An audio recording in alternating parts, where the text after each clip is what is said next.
PAD 215 Pangasic 6. Explain 5 stages of career development in an organization. Introduction. Career development is a lifelong process of managing learning, work, and personal growth. It includes a series of choices that help a person find success and fulfillment. In an organization, employee career development goes through 5 distinct stages based on age and specific goals. Preparation for work. The first stage is a preparation for work. In this stage, individuals develop their occupational self-image. They assess alternative occupations and make their initial choices about what job they want. To achieve this, they pursue the necessary education and qualifications. For example, a teenager finishes their SPM exams in Malaysia. They decide they want to work in the public sector, so they register for a diploma or bachelor's degree in public administration at University Technology Mara to get the right education. Organizational entry. The second stage is organizational entry.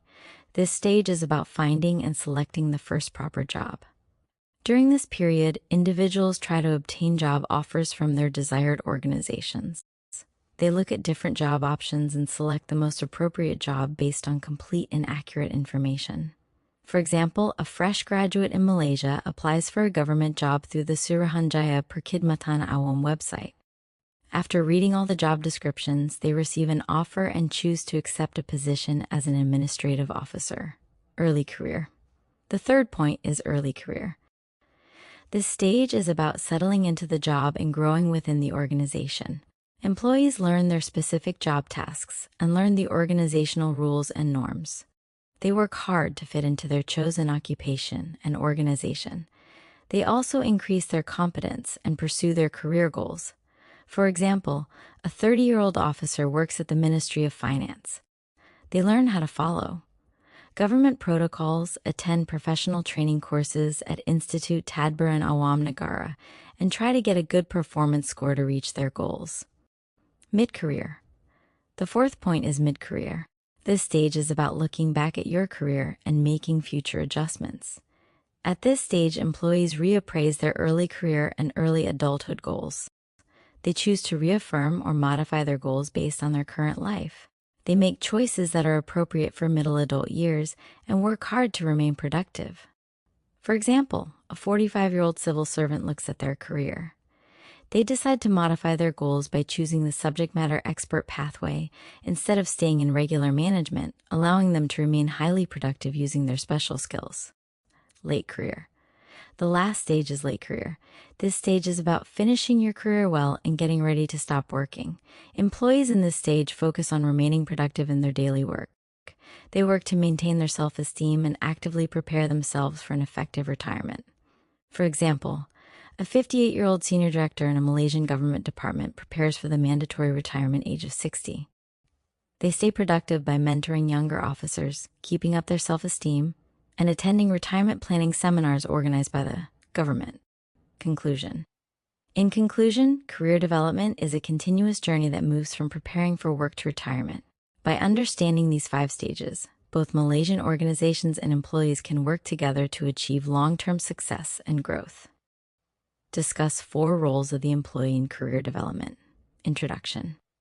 While organizations provide the structural framework, policies, and promotional growth opportunities, the employee remains the primary driver of their own professional future. Career development is not a passive experience. It requires intentional, well-planned actions taken by an individual to enhance their long-term prospects and achieve personal fulfillment. There are several key responsibilities an employee must actively fulfill to successfully manage their growth. This essay discusses 4 vital roles that an individual must undertake to effectively navigate their career path. 1. Accept responsibility for your own career. The first crucial role is that the employee must accept responsibility for their own career. This means taking personal ownership of professional advancement rather than shifting the burden onto the employer. Employees must actively drive their own career progression rather than passively waiting for the organization to hand them promotions or training opportunities. as true growth requires an individual to make conscious, proactive choices to move forward. For example, a Malaysian administrative clerk who notices rapid changes in digital workflow takes individual responsibility by proactively researching modern software trends and volunteering for digital tasks rather than waiting for an official assignment. 2. Assess your interests, skills, and values. The second role requires the employee to regularly assess their interests, skills, and values. Conducting routine self-assessments is essential for identifying personal strengths, weaknesses, and core work values. To map out a viable professional path, employees must honestly evaluate what they do well, what skills they lack, and what matters most to them in a workplace. Aligning personal capabilities with chosen career paths prevents skills mismatch and builds long-term job confidence. A practical example is a public relations staff member in a government agency who evaluates her skill set, noting excellent verbal communication but weak technical data analysis, and subsequently decides to steer her development toward public-facing communication roles. 3. Thoughting out career information and resources. The third vital role is that the employee must seek out career information and resources. This involves proactively gathering data regarding available career paths, promotional tracks, and internal organizational opportunities. Workers must actively look for internal job circulars, research structural advancement schemes, and tap into external educational tools to discover the specific requirements needed for higher roles, ensuring realistic preparation. For example, in Malaysia, this role is demonstrated when an IT officer regularly reviews the public sector career management system or checks official service circulars to see the exact competency benchmarks required for upward promotion. 4. Establish goals and career plans. The fourth and final role is that the employee must establish goals and career plans. Formulating clear career targets and actionable roadmaps gives the employee a tangible sense of direction and purpose. Developing distinct short-term and long-term plans allows individuals to track their milestone progress, stay motivated, and systematically work toward achieving their desired positions instead of relying on luck. For instance, a junior administrative officer in a ministry sets a concrete goal to achieve a senior managerial role within 4 years and outlines a clear plan to obtain specialized postgraduate certifications to make herself eligible for the promotion. Conclusion. In conclusion, an employee cannot remain passive in the modern workforce. By taking responsibility, assessing traits, seeking clear information, and establishing concrete goals, individuals can successfully shape their professional trajectories and maximize their productivity. Discuss 4 career development programs in an organization. Introduction. A career development program is a plan that helps workers learn new skills and advance in their jobs. In an organization, these programs are important because they help employees grow and do their work better. Both public and private organizations use different training and support activities to upgrade their workforce. There are 4 common career development programs used in organizations today. Mentorship programs. The first career development program is a mentorship program. This program connects a new or junior worker with an experienced senior worker. The senior worker is called a mentor.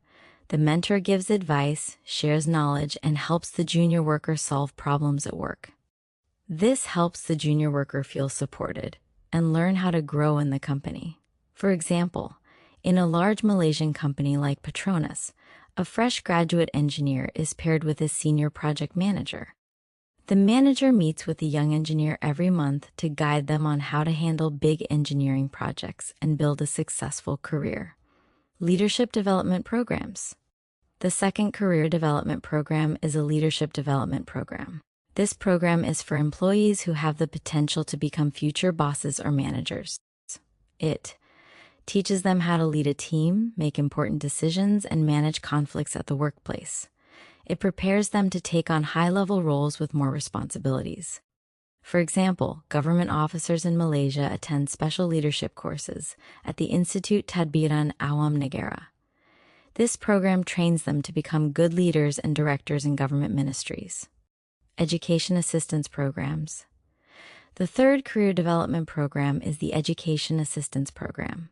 This program helps employees who want to go back to school to get higher qualifications, like a diploma or a university degree. The organization can help by paying for the tuition fees or by giving the employee paid leave to study. This helps the employee gain advanced knowledge to get promotions. For example, the Malaysian government provides sponsorships for civil servants through the Jabatan Perkhidmatan Awam. Workers can apply online using the eSila portal to get financial help to study for a master's degree while keeping their jobs. Skill Training Workshop. The fourth career development program is Skill Training Workshops. This is a short training session that teaches workers specific practical skills to do their daily tasks faster and safer. It can be a workshop about computer software, communication, or safety rules. It helps workers update their technical abilities. For example, many workers in Malaysia attend safety training workshops, organized by the Institute Keselamatan dan Kesihatan Pekerja Negara. They learn how to prevent accidents and use equipment safely at their workplace. Conclusion. In conclusion, career development programs are very useful for every organization. Programs like mentorship, leadership training, education assistance, and skill workshops help workers improve themselves. When Malaysian organizations invest in these 4 programs, they can build a highly skilled, safe, and successful workforce for the future.